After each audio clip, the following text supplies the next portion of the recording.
Good evening, everyone. I'm Nick Franck. 2017 was an electric season for the Nettleton Raiders. They won 11 games, more than the previous 2 years combined, and clinched their first conference title in 20 years. When the NSU basketball team takes the court tomorrow afternoon against Louisiana College, Coach Mike McConaughey doesn't exactly know what to expect. The Demons will play for the first time in 10 days. Coming off that 9-win season, the school's most in 18 years, Truman will also be opening a new football facility, and the players understandably pretty pumped about it. One of Burris' most utilized weapons will need to be senior Slade Dalton. Nicknamed Bambi by his coach, the all-conference selection says just get him the ball and let him work. We're wrapping up the day here at Central Baptist, where we held the first ever KJNB NEA Sports High School Football Media Day. 20-plus teams from all across the state converging in one location to talk expectations, state title dreams, and of course, football. I'm going to struggle in this one. Oh boy. Coach said it was going to be tough. Worked up a good sweat so far. We're only like 5 minutes into practice. It's going to be a long day.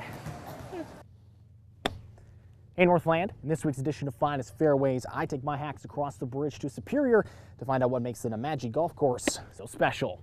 The Spartans return home undefeated, 3-0. We're just about 33 minutes away from opening kickoff against the also undefeated Chippewa Falls. Hey Northland, in this week's edition of Finest Fairways, I'm at Big Fish in Hayward, where being different is a part of the game. It was awesome. Nice steep terrain, good obstacles, a lot of muck. Muck and mud doesn't even begin to describe the Mudman Extreme Obstacle Course. It's not just a standard old mud run where you're just going to get dirty. This is, yes, you're going to get dirty, but you're going to be pushed. You're going to be pushed pretty hard. Pushed by a number of difficult obstacles. We have barbed wire to crawl under, cargo nets to climb, walls to climb over. We have trenches to climb through. We've got fire to jump over. There are many difficult things in this obstacle course, but maybe none of them as difficult as the ropes. Our monkey ropes are probably the toughest obstacle. Most people really struggle with those. The swinging on the ropes, it's like a monkey bars, but you have ropes to swing by, vertical ropes. That was kind of crazy. The swinging rope one was tough. You got to hold your body up over that pond. And if the swinging ropes didn't get you dirty, the final obstacle surely did. That cargo net at the end in that mud pit was pretty brutal. It's a little crazy when you can't believe that you're at the end and you have to go through that. So why is it that runners are so willing to push themselves to get a little dirty? You get kind of tired of running just like half marathons and 5Ks and stuff. Some of these climbing, jumping, hopping, skipping and stuff, getting dirty is kind of fun. And the most important part of the race, Getting muddy. was something that proved to not be very difficult for any runners who laced them up, jumped over fire, trudged through the mud, and got a little dirty. In Duluth, I'm Nick Franck, KQDS Fox 21 Sports. To pull, they like the work and they enjoy being out. And Positive Energy Outdoors has a great stable of hardworking Percheron draft horses.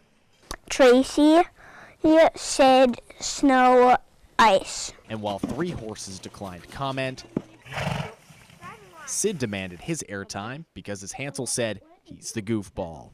Since he bangs his head around and scratches his leg with his cheek. Ready? All right, let's go. This team has been driving and logging trees for quite some time. I have been doing horse logging with our Percheron draft horses for about 9 years now. It seemed like a good way to gather it up, get the horses out and exercising, get us out and exercising, and it's something that we do when it's not quite so busy. Blake and Stephanie have their reasons for using one specific breed of horse for the job. The Percherons are really well trained. They're real good workers. They're excited about what they do. They're built to pull. They've got heavy build and they're almost 2,000 pounds each and big muscles. And while the work is hard, it's worth it to be outside. It's just really enjoyable to be out in the woods with a team of good horses. It's a good way to be outside and the horses sure enjoy it and we do too. Man and beast, working and enjoying time together in the great outdoors.